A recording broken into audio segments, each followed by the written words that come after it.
Hello, I'm Severin Suzuki speaking for ECHO, the Environmental Children's Organization. We're a group of 12 and 13-year-olds trying to make a difference. Vanessa Suddy, Morgan Geisler, Michelle Quigg, and me.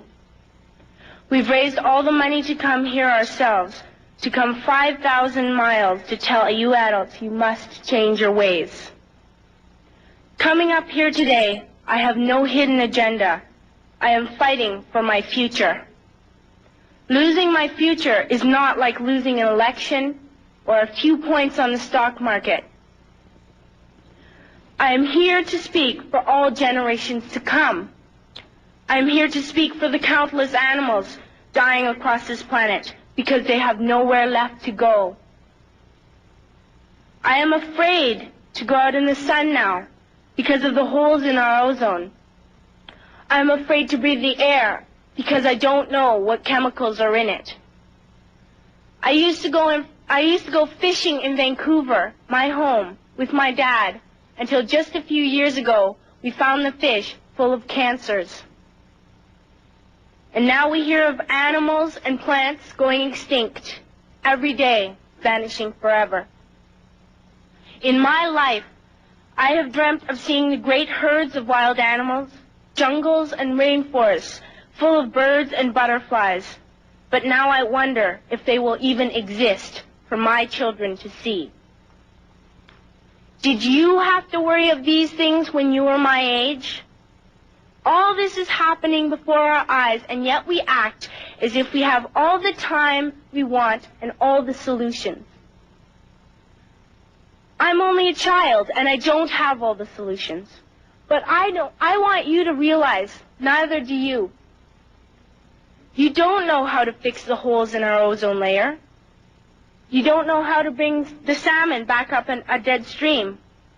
You don't know how to bring back an animal now extinct. And you can't bring back the forest that once grew where there is now a desert. If you don't know how to fix it, please stop breaking it. Here, you may be delegates of your government, business people, organizers, reporters, or politicians, but really, your mothers and fathers, sisters and brothers, aunts and uncles, and all of you are someone's child. I'm only a child, yet I know we are all part of a family, 5 billion strong, in fact, 30 million species strong. And borders and governments will never change that. I'm only a child, yet I know we are all in this together and should act as one single world towards one single goal. In my anger, I am not blind, and in my fear, I am not afraid of telling the world how I feel. In my country, we make so much waste. We buy and throw away, buy and throw away, buy and throw away, and yet northern countries will not share with the needy. Even when we have more than enough, we are afraid to share. We are afraid to let go of some of our wealth. In Canada, we live the privileged life, with plenty of food, water, and shelter. We have watches, bicycles, computers, and television sets. The list could go on for 2 days. 2 days ago, here in Brazil, we were shocked when we spent time with some children living on the streets. This is what one child told us. I wish I was rich. And if I were, I would give all the street children food, clothes, medicines, shelter, and love and affection. If a child on the streets who has nothing is willing to share, why are we who have everything still so greedy? I can't stop thinking that these are children my own age, that it makes a tremendous difference where you are born. That I could be one of those children living in the favelas of Rio. I could be a child starving in Somalia, or a victim of war in the Middle East, or a beggar in India. I am only a child, yet I know if all the money spent on war was spent on finding environmental answers, ending poverty, and finding treaties what a wonderful place this earth would be. At school, even in kindergarten, you teach us how to behave in the world.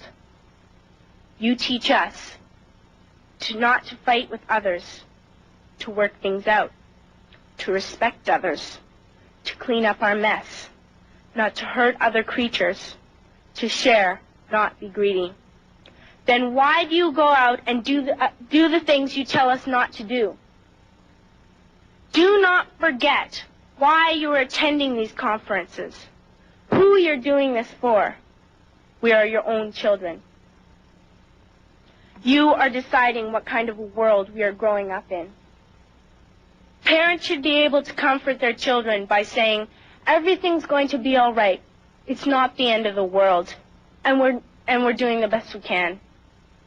But I don't think you can say that to us anymore. Are we even on your list of priorities? My dad always says, you are what you do, not what you say. Well, what you do makes me cry at night.